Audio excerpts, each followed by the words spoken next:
선한 목자교회 그 신년 집회를 보니까 박보영 목사님께서 설교를 하시더라고요.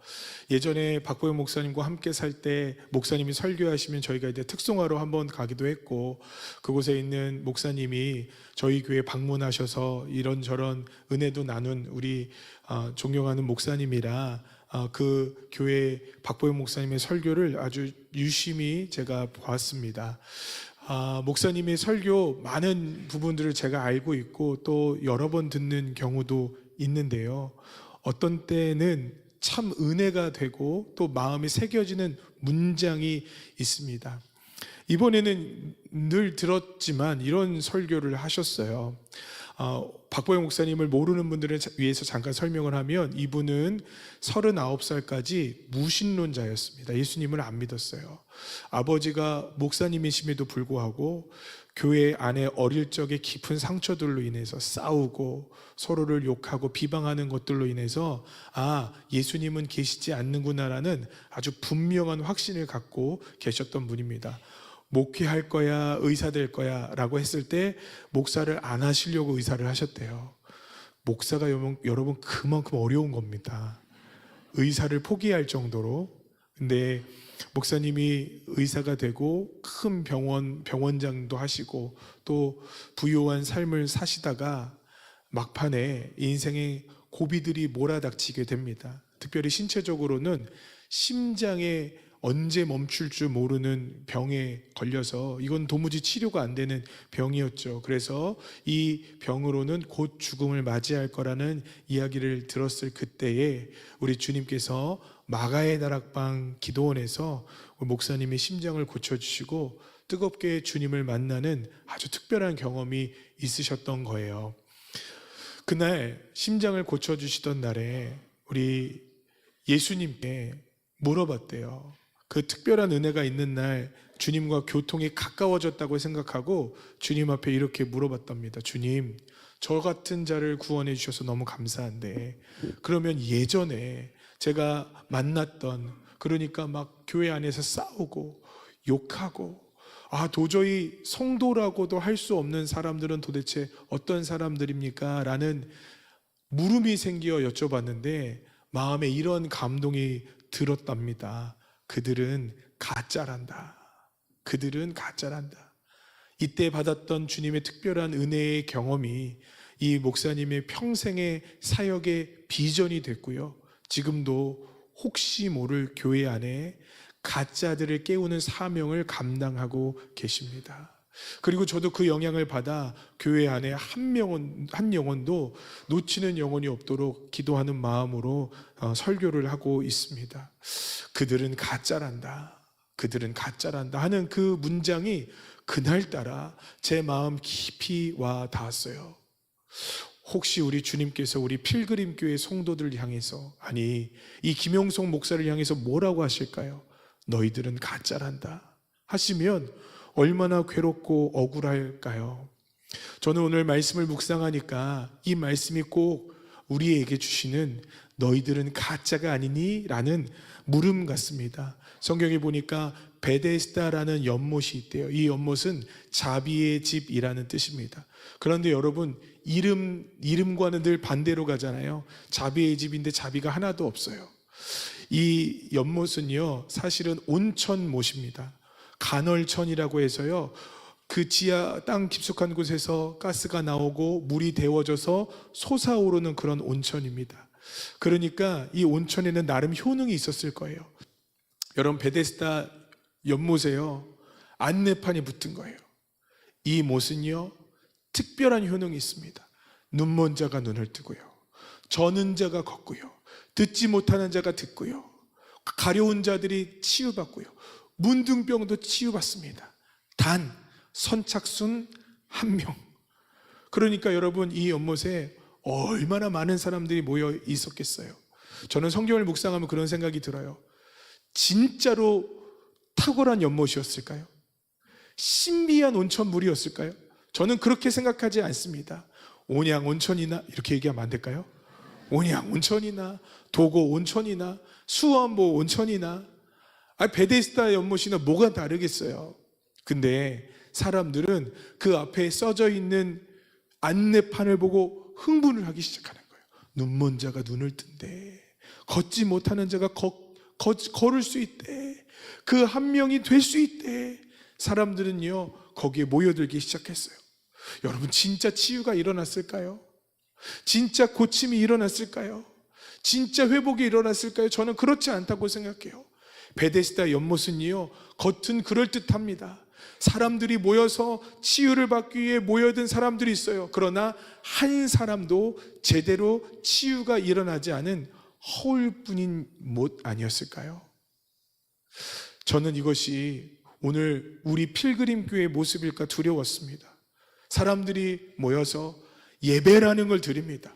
기도라는 것을 하고요, 찬양이라는 것을 합니다. 그런데 우리 주님께서 우리의 속사람을 강건하게 하시고, 할렐루야, 우리를 거듭나게 하시고 죽은 영의 심장을 뛰게 하시는 치유의 역사가 일어나야 살아있는 공동체잖아요. 그런데 여러분, 베데스다처럼 사람들이 모여있는 집단이 될까봐 걱정인 거예요. 베데스다처럼 그저 허울뿐인 명성만 있는 교회가 될까봐 걱정인 거예요. 변화가 있어야죠. 치유가 있어야죠. 그러나 베데스다는 허상이었지 진짜가 아니었다라는 겁니다. 그 증거가 뭘까요? 38년 된 병자가 거기 있었다는 거예요. 38년 된 병자는 그 병자 중에 가장 오래된 사람이기도 하겠지만, 또 다른 의미로는 이 38년 된 병자는 어쩌면 그 모든 사람들의 대표자일 거예요. 여러분, 38이라는 숫자가 이스라엘에게는요, 다소 치욕적인 숫자입니다. 제가 나갈 때 여러분 성경책에 4를 도배를 해서 써놨다고 생각해 보세요. 여러분 기분이 좋아요, 안 좋아요? 숫자 4 써드릴까요? 빨간색으로 성도님 새해 복 많이 받으세요 하면서 제가 빨간색으로 여러분의 이름을 썼다고 생각해 보세요. 아니, 우리 기독교인인 우리들도 뭔가 꺼림직하죠, 그죠? 필그림 선교교회로 옮겨버려? 필그림 선교교회 이름이 빨간색이더라고요, 여러분. 그런 마음이 드는 거예요. 여러분, 사람들마다 문화라는 게 있잖아요. 이스라엘에게 38년은요 저주받은 숫자입니다. 왜냐하면 광야길에서 가나안 땅에 들어가라고 영탐을 했던 그 10명의 정탐꾼이 잘못된 보고를 했고, 그래서 그들이 불순종하여 가나안 땅에 들어가지 못하고, 하나님께서 뭐라고 말씀하셨냐면 너희들은 광야길에서 다 죽을 것이다. 1세대의 사람들이 광야길에서 다 죽었던 기간이 38년인 거예요. 그러니까 38이라는 숫자는 어떤 숫자냐면 저주, 하나님이 계시지 않음, 하나님의 역사가 없이 유기된 상태, 실패를 상징하는 숫자인 거예요. 그런데 여러분, 하필 이 사람은 재수가 되게 없죠, 그죠? 38년 된 병자인 거예요. 그 말은 뭐냐면 38년 동안 저주받았고 하나님 없이 살았고 이것이 더 익숙해진 사람이라는 뜻입니다. 예수님이 그에게 찾아가세요. 너 그 자리를 들고 일어나. 그런데 주님께서 먼저 이렇게 물어보셨어요. 내가 낫고자 하느냐? 여러분, 하나님의 본체신 그분께서 38년 된 병자에게 말씀하시는 거예요. 내가 낫고자 하느냐? 그때 뭐라고 얘기합니까? 주님, 낫길 원합니다 라고 대답해야 되는데 38년 된 병자는 이렇게 얘기했어요. 주여, 물이 움직일 때 나를 못에 넣어주는 사람이 없어서 다른 사람이 먼저 내려가기 때문에 내가 치유받지 못했습니다. 여러분, 저는 이걸 이렇게 번역할 수 있을 거라고 생각해요. 저는 아무리 해도 치유받지 못해요. 저는 그냥 여기에 어쩔 수 없이 남아있는 사람들입니다. 마음의 변화를 기대하거나 육체의 치유를 기대하거나 기대감이 하나도 없이 그냥 여기에 어쩔 수 없이 나와 앉아있는 사람일 뿐입니다 라고 번역할 수 있지 않을까요? 여러분, 오늘 여러분의 신앙의 상태는 어떠십니까? 여러분 혹시 어쩔 수 없이 나오신 거 아니에요? 여러분 혹시 아무런 기대도 없이 나오신 거 아니에요? 그분께서 우리의 죄를 끊을 수 있는 거룩의 능력을 주시고 그분께서 우리의 앞길을 이끌어 주시는 인도함의 은혜를 주실 것을 여러분 기대하고 오셨어요? 다시 할까요? 기대하세요? 우리의 문제는 뭐냐면요, 기대가 안 돼요. 마치 예수님이 내가 낫고자 하느냐라고 물어보시면 38년 된 병자처럼 이런저런 얘기를 하는 거예요. 여러분, 주님께서 오늘 여러분에게 너의 인생의 변화가 일어날 것 같으냐고 물어보시면 여러분 뭐라고 대답하시겠어요? 너희 속사람이 변화될 것 같은 그 기적이 너희 삶에 일어날 것 같은 것을 너희가 믿느냐라고 말한다면, 주님 말씀하신다면 뭐라고 하시겠어요? 누구나 다 아멘 할 것 같지만요, 여러분, 저는 변화를 원합니다, 예 주님 믿습니다 하는 성도들 저는 많이 못 봤어요. 변화되면 좋지요. 거듭나면 좋지요. 새로워지면 좋지요. 여러분, 우리는 그렇게 신앙생활을 합니다. 왜 그렇죠? 우리의 마음속 한 곳에 자포자하게 하고 낭망한 마음이 자리 잡고 있기 때문에. 여러분, 주님께서 38년 된 병자를 일으켜 세워주신 은혜는요, 오늘 저와 여러분을 일으켜 세우시길 원하는 하나님의 마음인 줄 믿습니다. 오늘 우리도 똑같아요. 하나님께서 우리에게 약속하신 변화에 대하여 우리의 믿음에도 변화가 일어나야 합니다. 나도 모르게 포기하고 있고 나도 모르게 중지하고 있던 우리의 마음이 다시 일어나 소망을 가지고 우리 예수님을 갈망하는 마음으로 회복되어지기를 간절히 소망합니다. 여러분, 진짜 변화는요, 우리가 갖고 있는 어떤 인성과 능력을 갖고 이루어지는 게 아니에요. 진짜 변화는요, 인간성으로 이루어지는 것이 아닙니다. 진짜 변화는요, 예수님께서 우리 인생에 찾아오실 때 가능한 것인 줄 믿습니다. 여러분, 우리가 마음을 어떻게 변화시킬 수 있어요? 우리의 마음이 어떻게 그렇게 주님 보시기에 거룩해질 수 있어요? 할 수 없죠. 그러나 적어도 우리의 마음을 활짝 열어놓고 우리 예수님과 동행할 수 있다, 이 말입니다. 우리는 기대할 것이 없지만 우리 예수님은 기대할 수 있다는 것입니다. 병든 자리를 들고 일어가는 것 같은 변화가 오늘 우리의 인생에도 있기를 주님의 이름으로 축복합니다. 우리 지난 12월 30일 날 우리 교회에서 영성일기 세미나가 있었어요. 저희 이제 마가다락방 공동체 모든 목사들이 영성일기를 쓰기로 했습니다. 몇 년을 쓰기로 했는지 아세요? 5일이면 너무 좋겠어요. 5년을 쓰기로 했어요. 5년을. 그리고 매일 썼는지 안 썼는지를 서로 점검하고 있습니다. 근데요, 그 세미나가 있던 며칠 전날에 방 리브가 사모님으로부터 전화가 왔어요. 목사님, 마가의 다락방 공동체 목사들은 정말 열심히 훈련받고 주님도 사랑하는데 우리가 그래도 필요한 얘기를 해주고 싶어요. 혹시 사역을 하면서 어렵거나 힘든 점이 있으면 저한테 얘기해 줄 수 있나요? 그럼 제가 기도하면서 그런 부분도 좀 준비를 했으면 좋겠습니다.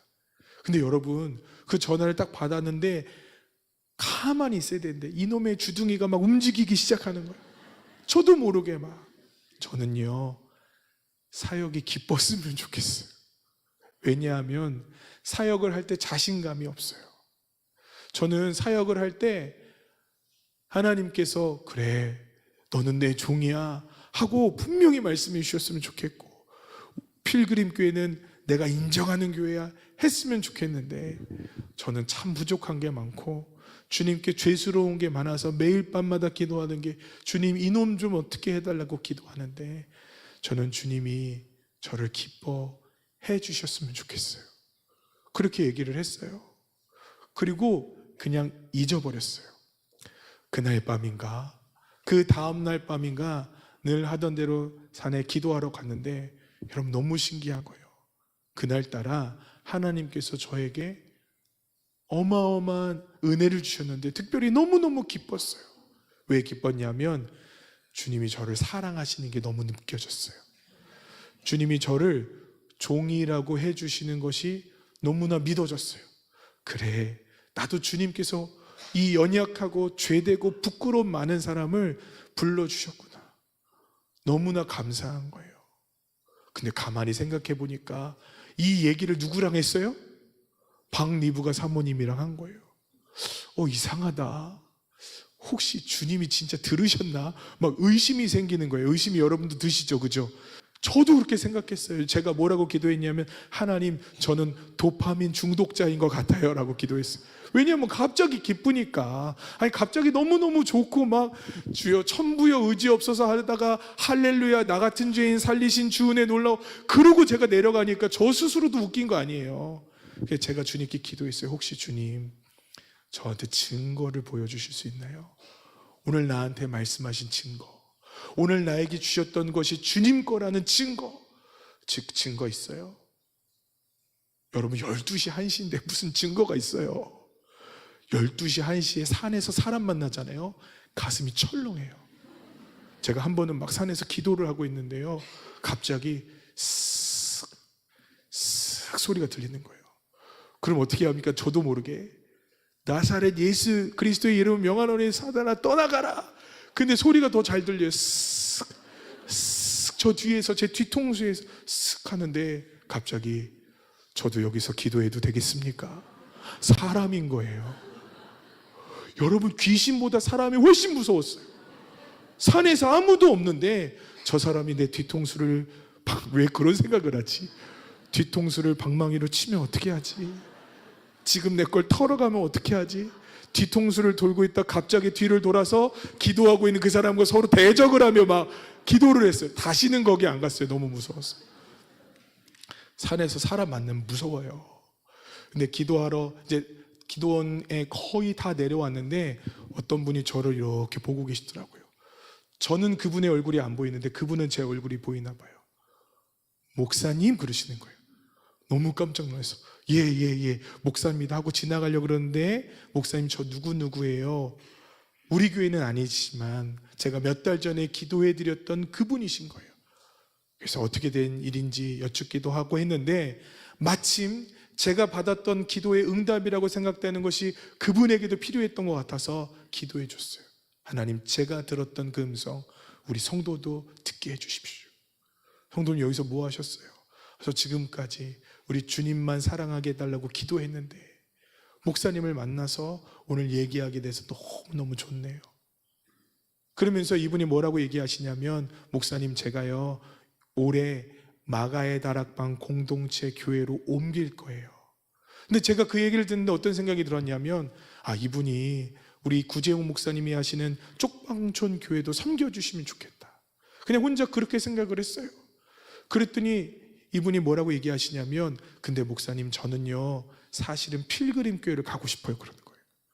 여러분, 목사가 제일 좋을 때가 언제인 줄 아세요? 우리 교회 성도들 온다 그럴 때. 그럼 제일 싫을 때가 언제일까요? 나간다 그럴 때. 잠이 안 와요. 막 내가 뭐 잘못했나, 맞아 내가 설교가 별로지, 맞아 내가 기도가 좀 별로지, 별 생각이 다 들어요. 그런데 그 성도님 오신다고 하니까 얼마나 좋아요. 그래서 제가 오늘 성도님께 기도를 해드렸나 봐요.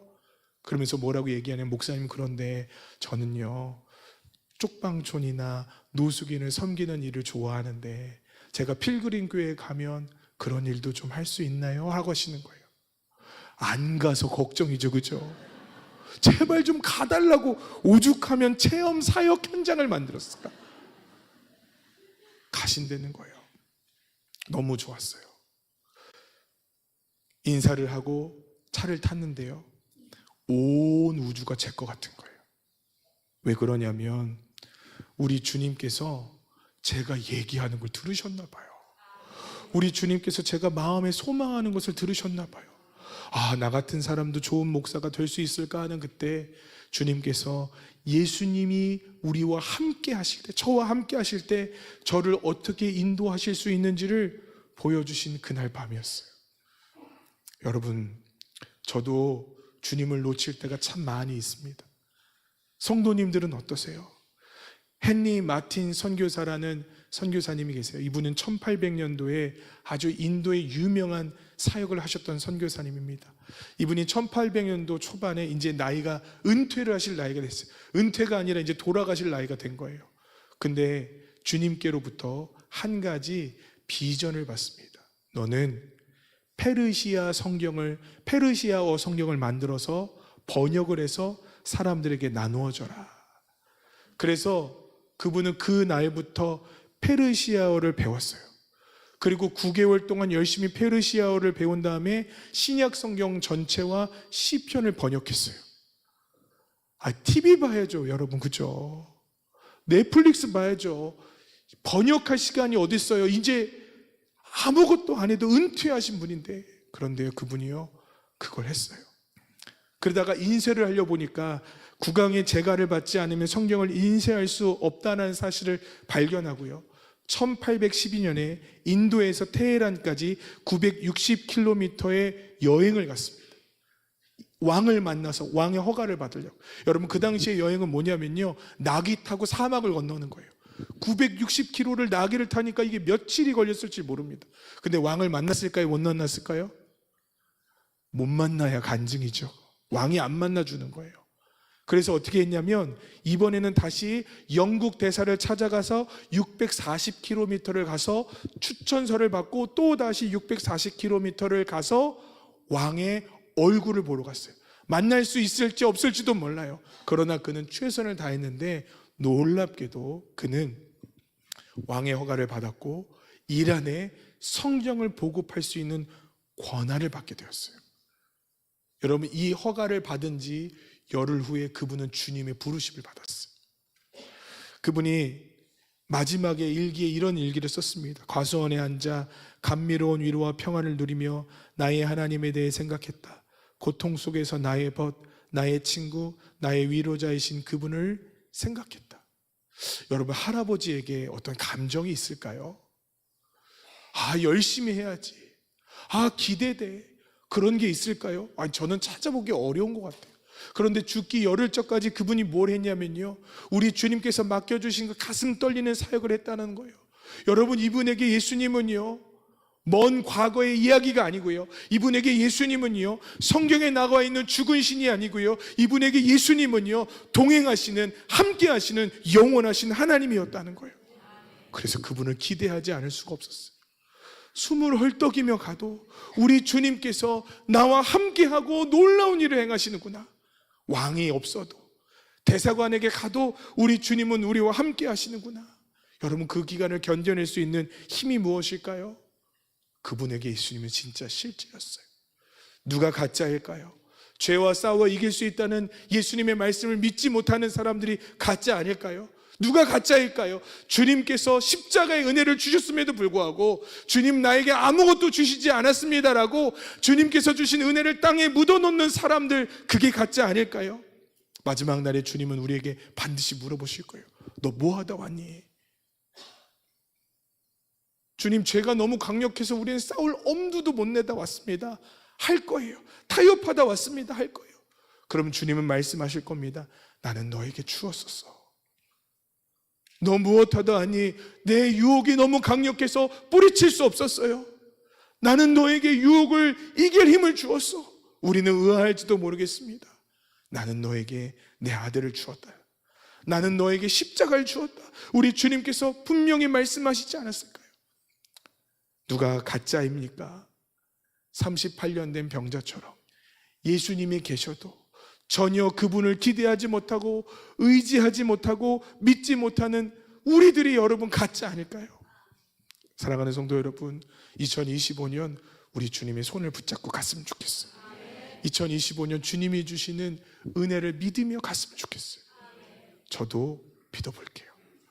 우리 주님이 저 같은 죄인도 목사로 불러주신 거 저 믿으면서 한번 가볼게요. 제가 안 되면 우리 주님께서 바꾸어 주실 것을 믿으면서 한번 가볼게요. 제가 간혹 말씀드리죠. 나 같은 사람이 진짜 목회해도 될까?